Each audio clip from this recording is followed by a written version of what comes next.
All right, so today we're going deep on something I think a lot of people are really fascinated by.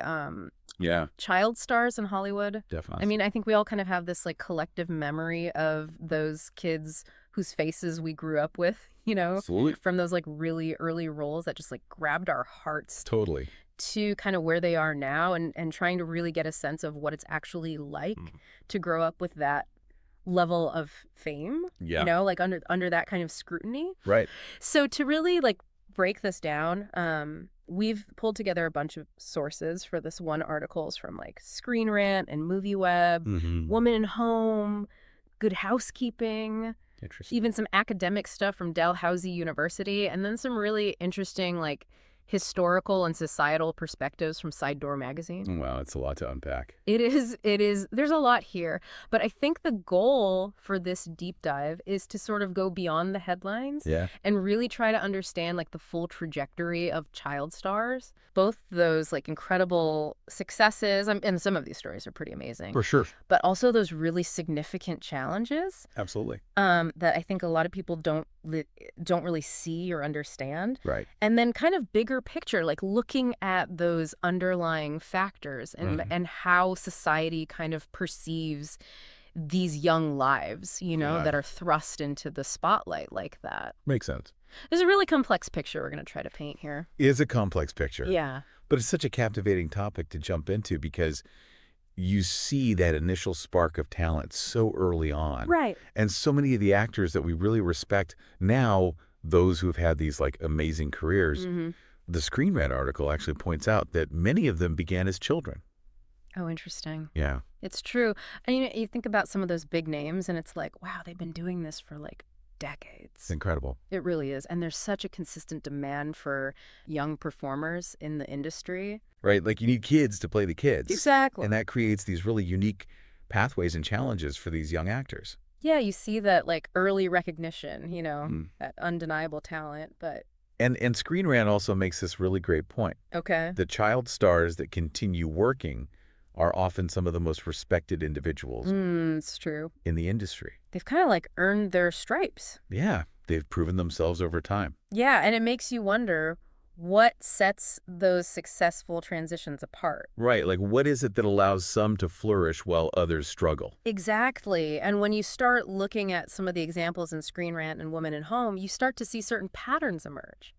Okay, like what kind of patterns? We'll take Emma Watson, for example. Yeah, Hermione. Exactly. I mean, that role in Harry Potter was massive. It was like a global phenomenon. Everyone knew her. But what's really fascinating is how she managed to balance that immense pressure. Yeah, I mean, that's a lot for a young person to deal with. Yeah. With her education. Oh, right. She went to Brown. Yeah. And she deliberately chose diverse roles afterward. Like what kinds of roles? Things like The Perks of Being a Wallflower, Okay, yeah. Little Women Yeah. in the films that were really different from Harry Potter, and Wait. and then her advocacy for gender equality too, Yeah, she's very outspoken.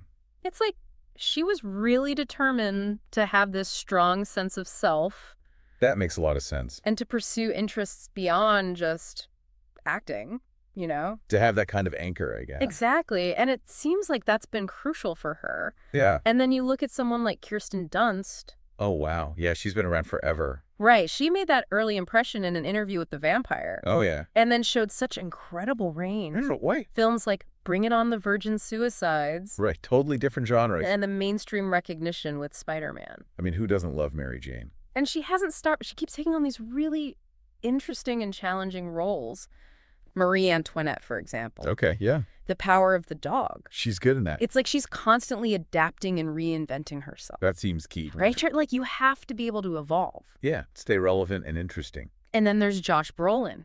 Oh, interesting choice. Yeah, he starts with The Goonies, which is like this classic. I love that movie. Right. And then he kind of takes a step back for a while Okay. and then comes back in these really serious, critically acclaimed films. Like what? No Country for Old Men Milk. Wow. Yeah, those are heavy hitters. And then he embraces the world of huge franchises. Oh, you mean like Marvel? Yeah, the MCU and Dune. He's Thanos, right? He is. So it's like he's done it all. He really has. And it suggests that maybe taking a break and then being really strategic about choosing different types of roles Mm-hmm. can actually lead to long-term success. Interesting. Yeah, and Christina Ricci is another great Right. example. Oh, yeah, Wednesday Addams. Exactly, from those darkly quirky roles in The Addams Family and Casper to much more mature and intense performances in The Ice Storm and Monster. Oh, wow, yeah, that's a big shift. And she's done a lot of TV work, too. Like what? The Lizzie Borden Chronicles. Oh, Z, The Beginning of Everything. It's like she's never been afraid to explore different facets of her talent. Totally. And Natalie Portman's journey is another compelling one. Yeah, she's had a pretty amazing career. Her debut in Leon the Professional was so powerful. It was. And then she navigates the huge fame of the Star Wars prequels. Right. And then wins an Oscar for Black Swan. Yeah, she's incredibly talented. But she's also balanced those big blockbuster roles with these really nuanced character-driven films. Like, V for Vendetta, Jackie. interesting. It seems like she's really making deliberate choices to avoid being typecast Right. and to constantly challenge herself as an actress. That's smart. And Elijah Wood, too. Oh, yeah, Frodo. Right. He was so captivating in those early films, The Good Son, The Ice Storm. Yeah. And then Lord of the Rings obviously cemented his international stardom. Still. Massive. Yeah, but he hasn't just rested on that. Yeah. He's done a lot of different projects, both mainstream and independent. Like what? Eternal Sunshine of the Spotless Mind, for example. That's a good one. Sin City. It seems like he's following his passion. Yeah, not just chasing fame. It's a good approach. And Scarlett Johansson, another one who's made that really successful transition. Yeah, she's a huge star now. She starts in films like North and the Horse Whisperer, Okay. and then moves into really strong adult roles in Lost in Translation and Girl with a Pearl Earring, Both critically acclaimed. and then becomes Black Widow in the MCU. Wow, talk about range. Right. It's like she's conquered every genre. And she's consistently chosen diverse and impactful projects. Yeah, she's been at the forefront of Hollywood for decades. That's impressive. It really is. And what about Joseph Gordon-Levitt? Oh, he's another one who's kind of done it all. Yeah. Early TV success with Third Rock from the Sun. I love that show. Films like 10 Things I Hate About You. A class. Then he takes that break to focus on his education Oh, right. I forgot about that. and comes back with those really powerful performances in Brick, 500 Days of Summer, Inception. He was amazing in Inception. And he's done some really innovative stuff too, like Don John and Looper. Yeah, he seems to like taking risks. It's like he's really in control of his career Yeah. and constantly seeking out new creative avenues. That's inspiring. It is. And then there's Christian Bale. Oh, man. Talk about intensity. I know, right? Starting with that incredible performance in Empire of the Sun at such a young age. Yeah, and then completely transforming for roles like American Psycho Yeah. and The Machinist. And of course, Batman and the Dark Knight trilogy. That's iconic. His commitment to those transformative roles is unbelievable. And his dedication to his craft is undeniable. It's no wonder he's achieved such sustained success. Makes sense. And then you have Drew Barrymore, a true Hollywood icon. Oh, absolutely. That unforgettable role in E.T., So sweet. navigating that really turbulent adolescence. Yeah, that was tough to watch. And then making such a strong comeback in the 90s. With what? Films like Poison Ivy and The Wedding Singer. Okay. And she doesn't just keep acting. What do you mean? She starts her own production company, Flower Films. Wow, that's amazing. And now she has a successful talk show. So she's a true multi-hyphenate. She really is. And her story is all about resilience and evolving beyond just acting. That's a great point. And Woman at Home actually has this even broader list of actors who've navigated this successfully, Oh, like Ryan Gosling, okay. Dakota Fanning, Elle Fanning, Yeah. Keek Palmer, Okay. Kristen Stewart, Right. Kieran Culkin, Interesting. Haley Joel Osment, Oh, wow. Anna Paquin, Mm. Neil Patrick Harris, Elizabeth Taylor. The list goes on. It does. Brooke Shields, a later career resurgence for Lindsay Lohan. That's good to hear. Ethan Hawke, Good mullet. Leonardo DiCaprio, Hilary Duff, Really? Melanie Linsky, Sarah Jessica Parker, Millie Bobby Brown, Jacob Tremblay. Wow, they really did their research. Is Zendaya Abigail Breslin? It's a pretty substantial group. It really is. And like Screen Rant suggests, there seems to be this common thread of navigating their careers thoughtfully, Yeah. taking on a wide range of roles, making strategic decisions about their projects. Not just chasing the next big paycheck. Right. It's about having a long-term vision. Yeah, and being adaptable in an industry that's always changing. Exactly. But then, as MovieWeb and Sidor Magazine point out, Yeah. there's this other side to the story. What do you mean? This concept that's often called the curse of the child star. Oh, right. Like the idea that Hollywood can be really damaging. Yeah, for young actors who often have to sacrifice a normal childhood. And it's such a contrast to those success stories we were just talking about. Right, you see the glamorous red carpets and magazine covers, but then you read about how the work can just dry up. As they get older. Yeah, as they outgrow those cute or innocent roles. And the typecasting must be so hard to overcome. It's got to be a huge struggle to establish credible adult careers. Yeah, it's like people only see them as that one character. Exactly, and MovieWeb actually has this list of what they call the 10 most tragic child stars in Hollywood, Oh, wow. which really brings those challenges into focus. Okay, who's on the list? Well, Lindsay Lohan is one. Yeah, that makes sense. I mean, she had that phenomenal early success with The Parent Trap and Mean Girls, Right? but then really public struggles with substance abuse and legal issues. And that definitely derailed her career for a while. It did, but like we were saying earlier with Drew Barrymore, there are instances of resilience and later comebacks. True, it's not always a completely tragic story. Exactly. And Corey Feldman is another name that comes to mind. Oh, yeah, he was huge in the 80s. With those classic films like The Goonies and The Lost Boys. Right, but then he had those really public battles with drug addiction and alcoholism. And he emancipated himself from his parents, right? He did because his fortune was being mismanaged. Wow. And he's also been very vocal about some of the darker things that can happen to young actors in the industry. Yeah, that's really brave of him. And Amanda Bynes. Oh, yeah, from Nickelodeon. Right, she was so popular on Nickelodeon and in those teen comedies. What happened to her? She went through a period with substance abuse and mental health concerns, That's so sad. which led to some erratic behavior and even a temporary conservatorship. It's a reminder that outward success doesn't always mean inner peace. Absolutely. And some of these stories are just heartbreaking. They really are. Like Sawyer Sweeten from Everybody Loves Raymond. Yeah, he tragically died by suicide at such a young age. And Heather O'Rourke from the Poltergeist films. Her career was cut short by illness. Oh, sad. And Judith Barcy's story is particularly devastating.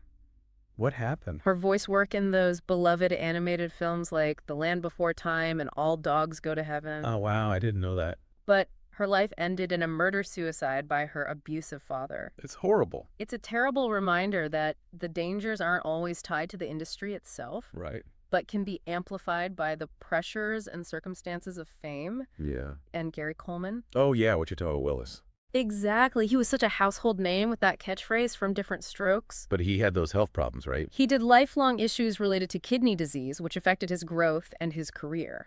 And I think he had some financial troubles, too. He did struggles with substance abuse, legal issues, and really bad financial mismanagement, which led to bankruptcy. Like everything just kind of piled up. And his early death from a head injury was incredibly sad. Yeah. River Phoenix. Oh, he was such a talented actor. He was considered this incredibly promising young star in the 80s with films like Stand By Me and My Own Private Idaho. What happened to him? He tragically fell victim to drug addiction and died from an overdose. Oh, wow. That's awful. It's a real cautionary tale about the potential pitfalls of early fame and fortune. Yeah. And Bobby Driscoll. Who's that? He was considered a golden child of Disney. He even voiced Peter Pan. Rich? But he was released from his contract when he hit puberty and then struggled to find work-faced drug addiction poverty and died unidentified, buried in a pauper's grave. That's just devastating. It really is. And he Yeah. reportedly said something like he was carried on a silver platter and then dumped into the garbage, Oh, my God. which just speaks volumes about how the industry can discard young talent. That's so sad. And Judy Garland, an absolute icon for her role in The Wizard of Oz. Of course. But she endured lifelong struggles with self-esteem fueled by constant criticism from the studio about her appearance. Really? And she became reliant on prescription drugs, which was basically encouraged by MGM. That's terrible. It was, despite her incredible success, her personal battles led to her early death. It's a real example of the exploitative practices that were prevalent back then. Yeah, and these contrasting trajectories really force us to consider those underlying factors at play. Absolutely. The articles from Dalhousie and Side Door really go deep on what they call the hidden costs of stardom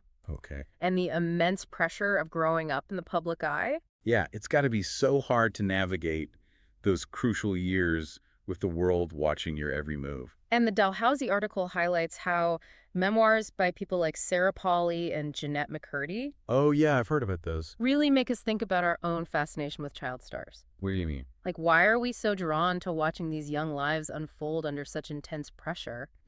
That's a good question. And the financial dynamics are a huge factor, too. In what way? Both Dalhousie and Sidor talk about how often these child stars become the primary breadwinners for their families, Oh, wow. which completely flips the natural family hierarchy. Yeah, that puts a lot of responsibility on a young person. An enormous amount. And Coogan's Law, the California Child Actors Bill, What's that?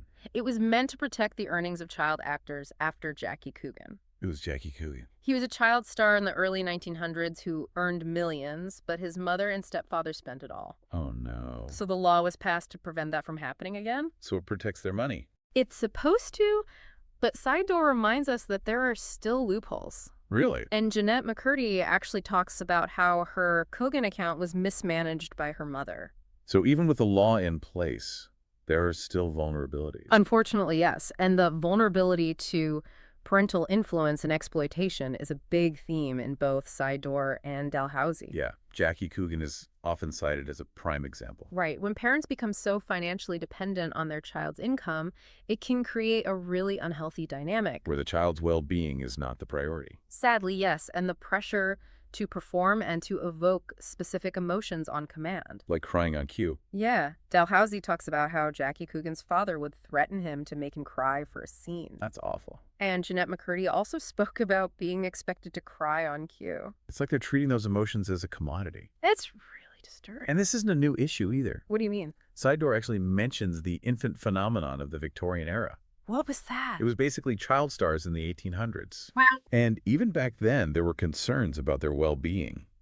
So this has been a problem for a long time. Centuries, even. And then there's the loss of normalcy. Yeah, growing up in Hollywood is not like growing up anywhere else. Right. MovieWeb talks about how it can accelerate the growing up process in unhealthy ways. Because they're exposed to adult things too early. Exactly. And that can lead to issues with substance abuse, family drama, legal problems. Like we've seen in some of those tragic cases. And the way society reacts to fallen child stars is interesting, too.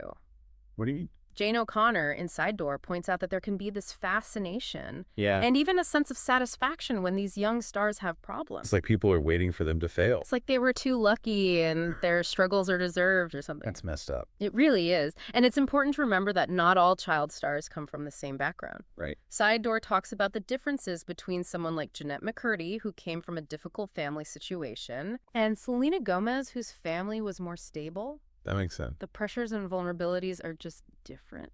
And Selena Gomez actually talked about feeling like she had to be like Disney. What does that mean? Sidor says that she felt pressured to maintain a certain image. Like she couldn't be her authentic self. And that she was shut down in interviews when she tried to. That's so unfair. And Jeanette McCurdy shared how she felt this lack of boundaries and this constant sense of obligation. Like she couldn't say no. Right. And that can be so damaging to a person's self-worth. It's like they don't feel like they have any control over their own lives. Exactly. And Mara Wilson wrote about experiencing sexual harassment from the media and the public. Oh my God. And this disturbing narrative that child stars deserve abuse because they're in the public eye. That's disgusting. It is. And Sidor also brings up historical examples of studio exploitation, like what happened to Judy Garland at MGM. Right. And the lack of protection on set, referencing Shirley Temple's experiences. It's like the system itself was set up to take advantage of these kids. And then there's the challenge of transitioning away from a specific image.